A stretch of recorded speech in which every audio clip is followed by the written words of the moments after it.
छत्तीसगढ़ की शांत वादियों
दलितों और अल्पसंख्यकों से इतनी ही नफरत है तो साफ साफ कह दीजिए कि यह राज्य तुम्हारा नहीं है। जिन्हें आप आतंकवादी कहकर गोलियों से भून रहे हैं वे असल में अपनी माटी और अपने जंगलों के रक्षक हैं।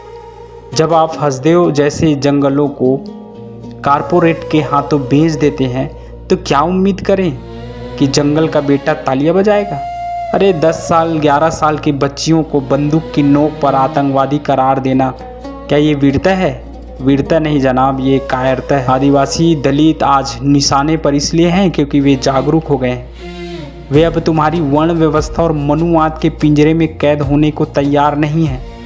वे शिक्षित हो रहे हैं, वे अपना हक मांग रहे हैं और यही बात सत्ता के अहंकार को चुभ रही है। कितनी विडंबना है कि जो खुद अकान भ्रष्टाचार और अपराध में डूबे हैं वे आज नैतिकता का पाठ पढ़ा रहे हैं। आंकड़ों के मुताबिक सत्ता की कुर्सी पर बैठे 75% ऐसे चेहरे हैं जिन पर महिलाओं और मासूमों के खिलाफ जघन्य अपराधों के दाग हैं, जो खुद एप्स्टीन जैसे फाइलों में उनकी नाम दर्ज है।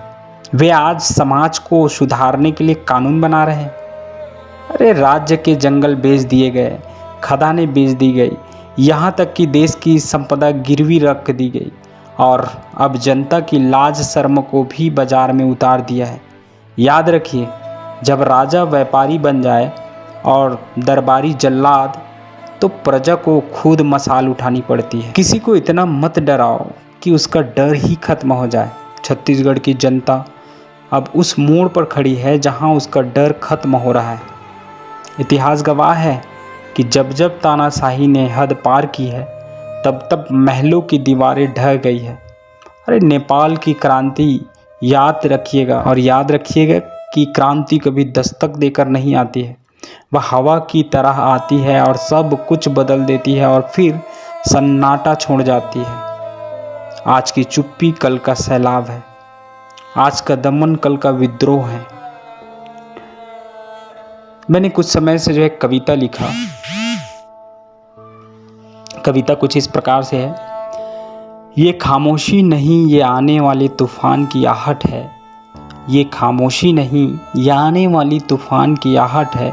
तुम्हारी जुल्म की बस्ती में उठी एक बगावत है। तुमने मंदिर मस्जिद चर्च को नफ़रत का अखाड़ा बनाया। तुमने मंदिर मस्जिद चर्च को नफ़रत का अखाड़ा बनाया। तुमने खुदा के बंदों को आपस में ही लड़वाया। वो मासूम जो जंगलों में अपनी जान देते हैं, तुम्हारी गोलियां उन्हें आतंक का नाम देते हैं। मगर याद रखो हुक्मरानों, ये कुर्सी रेत की ढेरी है।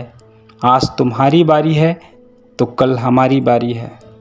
न डराओ हमें कानून से, न दबाओ हमें नफ़रत से।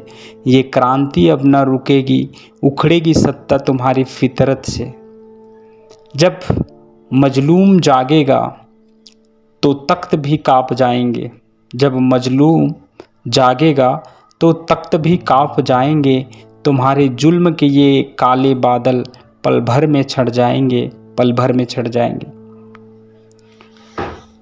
अंत में मैं बस इतना कहना चाहता हूँ कि जो काला कानून आपने लाए हैं, इस काला कानून का मैं पुरजोर विरोध करता हूँ।